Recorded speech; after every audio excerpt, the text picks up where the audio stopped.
Anupama serial का episode सबसे पहले देखने के लिए हमारे चैनल को सब्सक्राइब करें। आज के एपिसोड की शुरुआत दिग्विजय के टूटे हुए दिल और गुस्से से होती है। वो ये सोचकर बिखर जाता है कि उसका अपना बेटा ही सावी की यादों को उससे छीन रहा है। घुटन और बेबसी में वो बोस और बांकू से दरवाज़ा तोड़ने को कहता है। अनुपमा उसे शांत करने की कोशिश करती है, लेकिन दिग्विजय बार बार दरवाज़ा खोलने की जिद करता रहता है। आखिरकार अनुपमा सख्ती से उसे रोकती है और समझाती है कि सावी किसी ताले के पीछे नहीं बल्कि उसके दिल में बसती है। उसकी ये बात सुनकर माहौल कुछ पल के लिए शांत हो जाता है, लेकिन दर्द अभी भी गहरा बना रहता है। दूसरी तरफ अंश एक इंटरव्यू देने जाता है, जहां वो ईमानदारी से काम करने का वादा करता है। तभी गौतम वहां आकर उसे नीचा दिखाने की कोशिश करता है। वो अंश को ताना मारते हुए कहता है कि उसे कोई नौकरी नहीं देगा और उसे हंसमुख की तरह अगरबत्ती बेचनी पड़ेगी। गौतम की बातें सुनकर अंश का गुस्सा फूट पड़ता है और दोनों के बीच हाथापाई हो जाती है। गौतम अंश को धमकी देता है कि वो उसे उसकी औकात दिखा देगा और प्रांशी से दूर रहने को कहता है। उधर दिग्विजय अपने अतीत की गलती को याद कर खुद को कोसता है। उसे याद आता है कि जिस दिन उसने सावी को फ़ोन किया था, उसी दिन उसका एक्सीडेंट हुआ था। वो पछतावे में डूब जाता है और कहता है कि काश उस दिन सावी की जगह वो खुद मर गया होता। उसकी ये बातें सुनकर अनुपमा भी टूट जाती है और उसे अपने बेटे समर की याद आ जाती है। वो भी दर्द में डूबकर कहती है कि आज भी हर दिन वो समर को ढूंढती है। दोनों का दर्द एक दूसरे से जुड़ जाता है। अनुपमा महसूस करती है कि उसके पास अपना परिवार था, लेकिन दिग्विजय पूरी तरह अकेला है। वो दिग्विजय से वादा करती है कि वो सावी का सपना जरूर पूरा करेगी। वहीं राही ख्याति की हालत को समझने की कोशिश करती है। ख्याति अपने मूड स्विंग्स और मानसिक स्थिति के बारे में बात करती है। राही उसे समझाती है कि वो रजोनिवृत्ति के दौर से गुजर रही है और इसमें शर्माने या छिपाने की जरूरत नहीं है। वो कहती है कि इस विषय पर खुलकर बात करनी चाहिए ताकि महिलाएं अकेलापन महसूस न करें। प्रेम और राजा भी इस चर्चा में शामिल होते हैं और कहते हैं कि पुरुषों को भी इन बातों को समझना चाहिए, लेकिन वसुंधरा और मीता इस बात को गंभीरता से नहीं लेती। वे ख्याति को ताने मारती हैं और उसे घर के कामों पर ध्यान देने को कहती हैं। मीता तो यहाँ तक कह देती है कि जब तक वो कमाकर पैसे देती है, ख्याति को घर संभालना चाहिए। ये सुनकर ख्याति टूट जाती है और कहती है कि वो बिल्कुल अकेली है और कोई उसकी भावनाओं को नहीं समझता। प्रेम अपनी माँ के साथ खड़े होकर उससे माफ़ी मांगता है, जबकि राही भी उसका समर्थन करती है। वसुंधरा को लगता है कि राही पर अनुपमा का असर बढ़ता जा रहा है और वो इसे खत्म करने की ठान लेती है। अंत में अनुपमा दिग्विजय के घर और उसके सहारे के लिए धन्यवाद देने का फैसला करती है, लेकिन दिग्विजय साफ कह देता है कि वो अपना घर नहीं छोड़ेगा क्योंकि उसमें सावी की यादें बसी हैं। अनुपमा उसे समझाती है कि घर भले छूट जाए, लेकिन यादें कभी नहीं छूटती। एपिसोड एक भावुक मोड़ पर खत्म होता है, जहां हर किरदार अपने अपने दर्द और संघर्ष से जूझ रहा है। वो बोस और बांकू से दरवाज़ा तोड़ने को कहता है। अनुपमा उसे शांत करने की कोशिश करती है, लेकिन दिग्विजय बार बार दरवाज़ा खोलने की जिद करता रहता है। आखिरकार अनुपमा सख्ती से उसे रोकती है और समझाती है कि सावी किसी ताले के पीछे नहीं बल्कि उसके दिल में बसती है। उसकी ये बात सुनकर माहौल कुछ पल के लिए शांत हो जाता है, लेकिन दर्द अभी भी गहरा बना रहता है।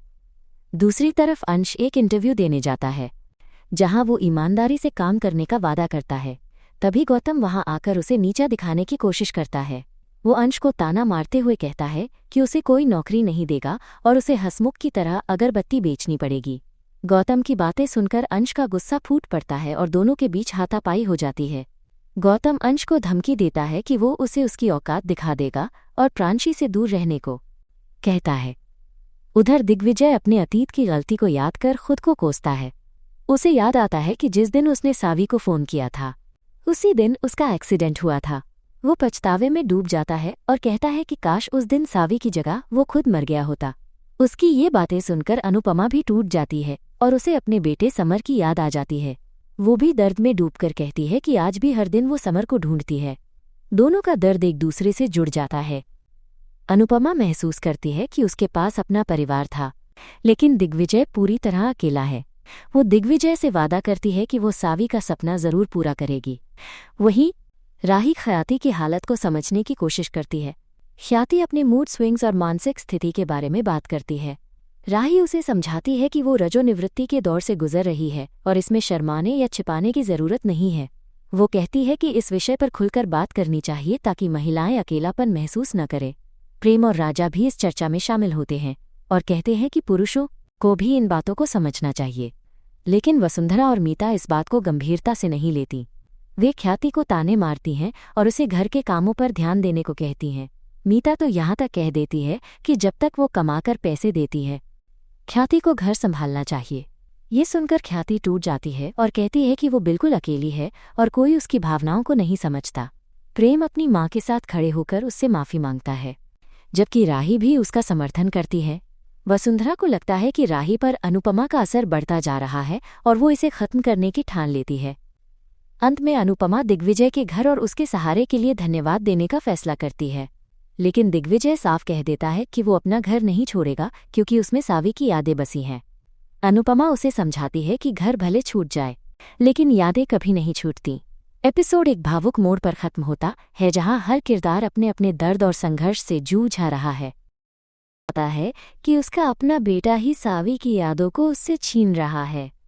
घुटन और बेबसी में वो बोस और बांकू से दरवाज़ा तोड़ने को कहता है। अनुपमा उसे शांत करने की कोशिश करती है, लेकिन दिग्विजय बार बार दरवाज़ा खोलने की जिद करता रहता है। आखिरकार अनुपमा सख्ती से उसे रोकती है और समझाती है कि सावी किसी ताले के पीछे नहीं बल्कि उसके दिल में बसती है। उसकी ये बात सुनकर माहौल कुछ पल के लिए शांत हो जाता है, लेकिन दर्द अभी भी गहरा बना रहता है। दूसरी तरफ अंश एक इंटरव्यू देने जाता है, जहां वो ईमानदारी से काम करने का वादा करता है। तभी गौतम वहां आकर उसे नीचा दिखाने की कोशिश करता है। वो अंश को ताना मारते हुए कहता है कि उसे कोई नौकरी नहीं देगा और उसे हंसमुख की तरह अगरबत्ती बेचनी पड़ेगी। गौतम की बातें सुनकर अंश का गुस्सा फूट पड़ता है और दोनों के बीच हाथापाई हो जाती है। गौतम अंश को धमकी देता है कि वो उसे उसकी औकात दिखा देगा और प्रांशी से दूर रहने को कहता है।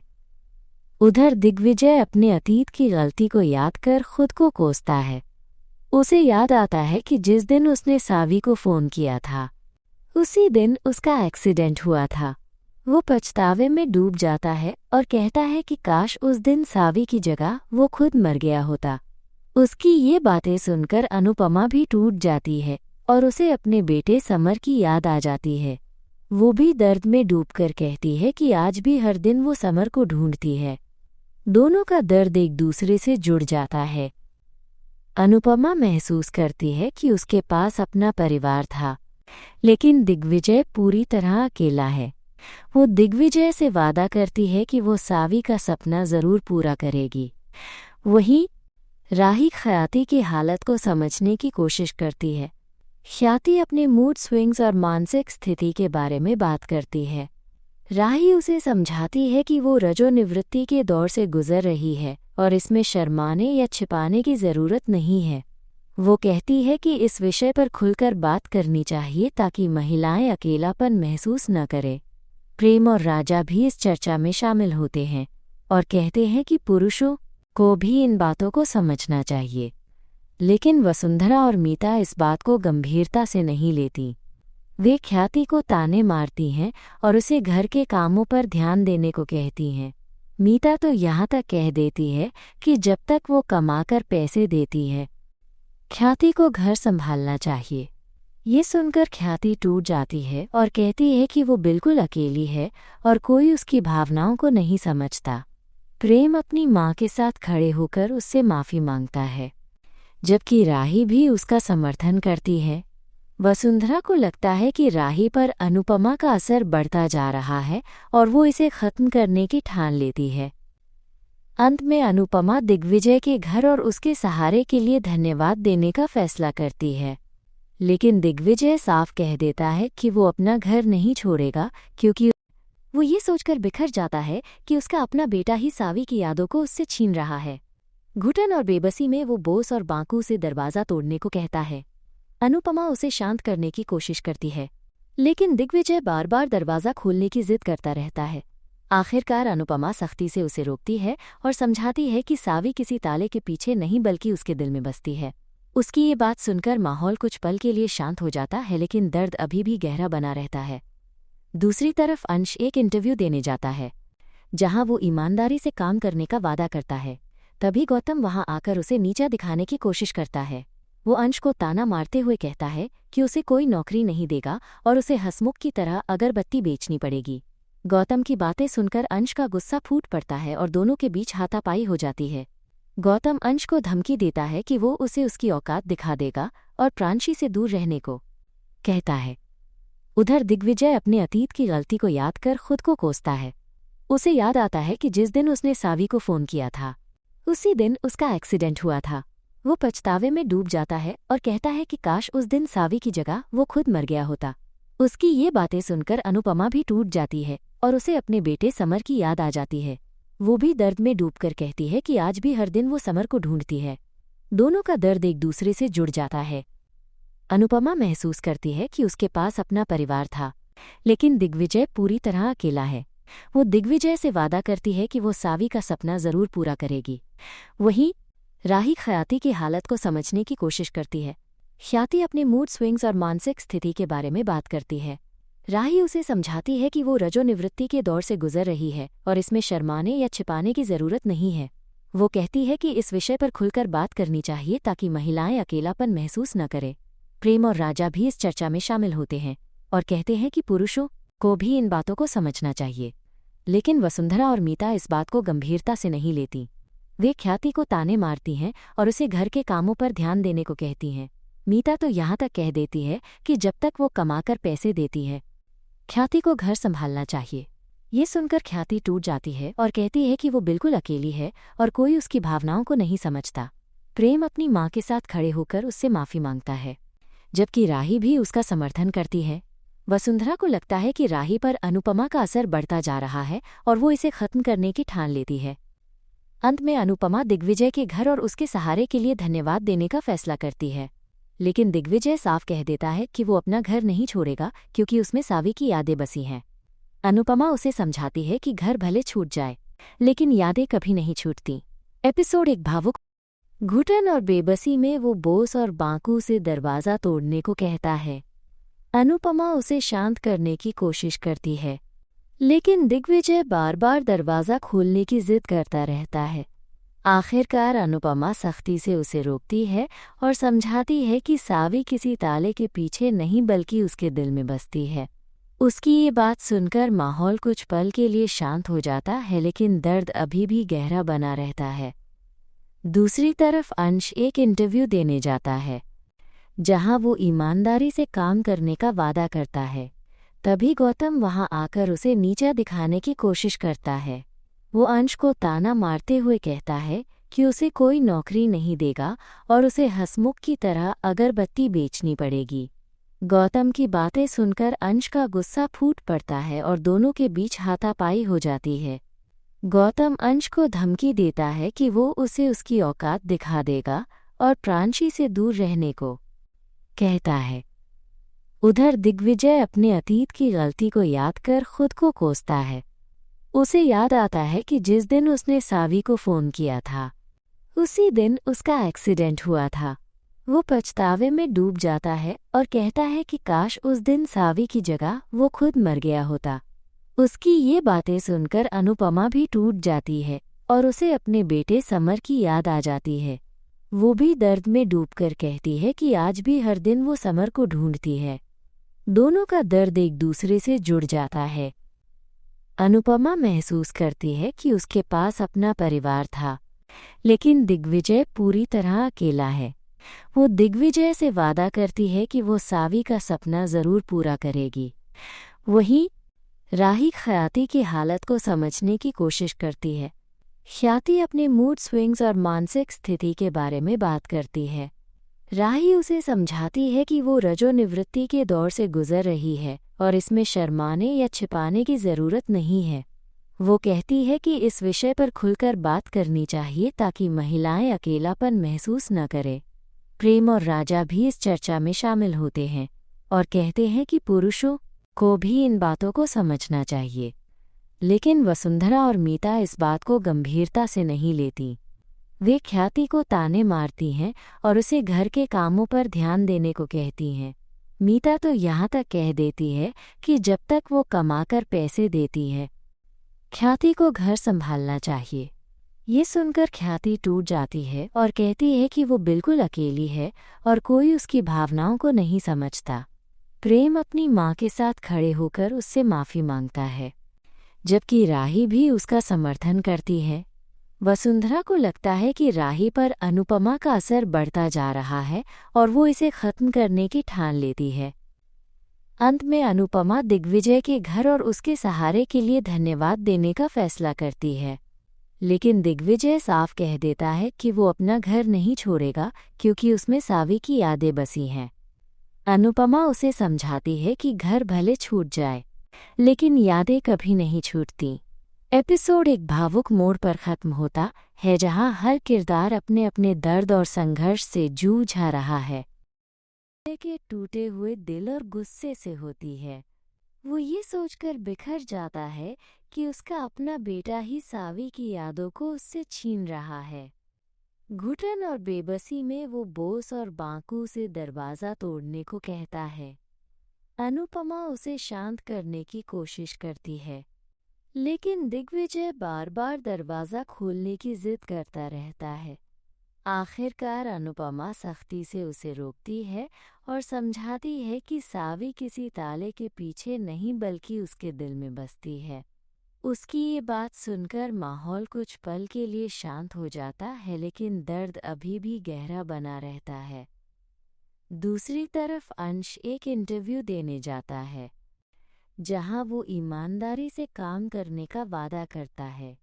तभी गौतम वहां आकर उसे नीचा दिखाने की कोशिश करता है।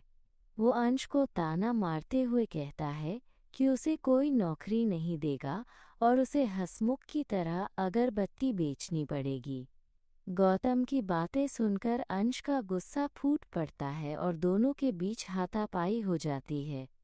गौतम अंश को धमकी देता है कि वो उसे उसकी औकात दिखा देगा और प्रांशी से दूर रहने को कहता है। उधर दिग्विजय अपने अतीत की गलती को याद कर खुद को कोसता है। उसे याद आता है कि जिस दिन उसने सावी को फ़ोन किया था, उसी दिन उसका एक्सीडेंट हुआ था। वो पछतावे में डूब जाता है और कहता है कि काश उस दिन सावी की जगह वो खुद मर गया होता।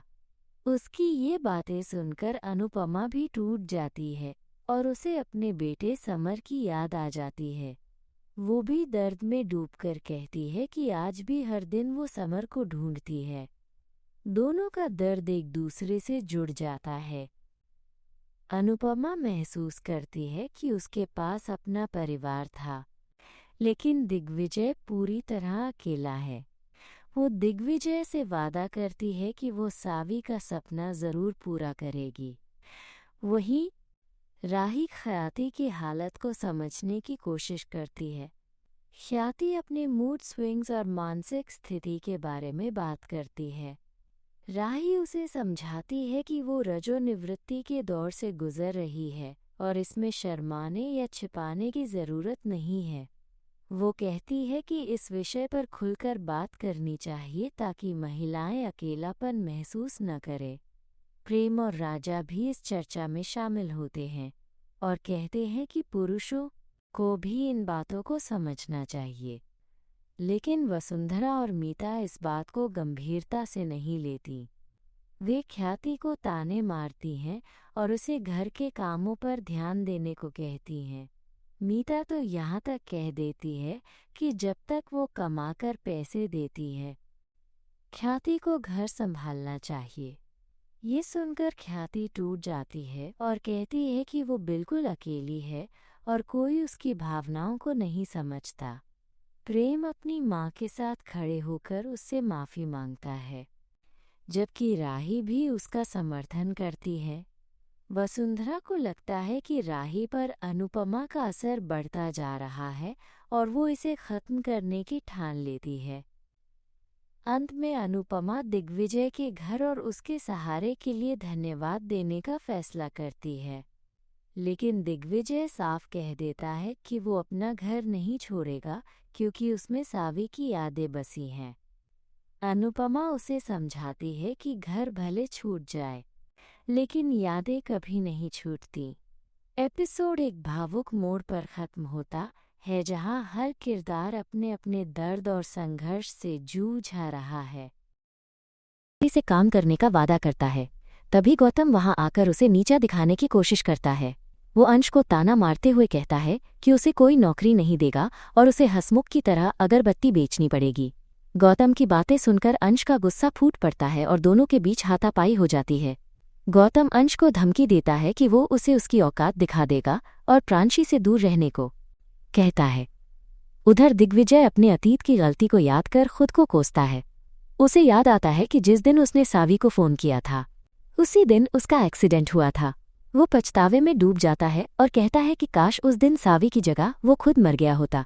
उसकी ये बातें सुनकर अनुपमा भी टूट जाती है और उसे अपने बेटे समर की याद आ जाती है। वो भी दर्द में डूबकर कहती है कि आज भी हर दिन वो समर को ढूंढती है। दोनों का दर्द एक दूसरे से जुड़ जाता है। अनुपमा महसूस करती है कि उसके पास अपना परिवार था, लेकिन दिग्विजय पूरी तरह अकेला है। वो दिग्विजय से वादा करती है कि वो सावी का सपना जरूर पूरा करेगी। वहीं राही ख्याति की हालत को समझने की कोशिश करती है। ख्याति अपने मूड स्विंग्स और मानसिक स्थिति के बारे में बात करती है। राही उसे समझाती है कि वो रजोनिवृत्ति के दौर से गुजर रही है और इसमें शर्माने या छिपाने की जरूरत नहीं है। वो कहती है कि इस विषय पर खुलकर बात करनी चाहिए ताकि महिलाएं अकेलापन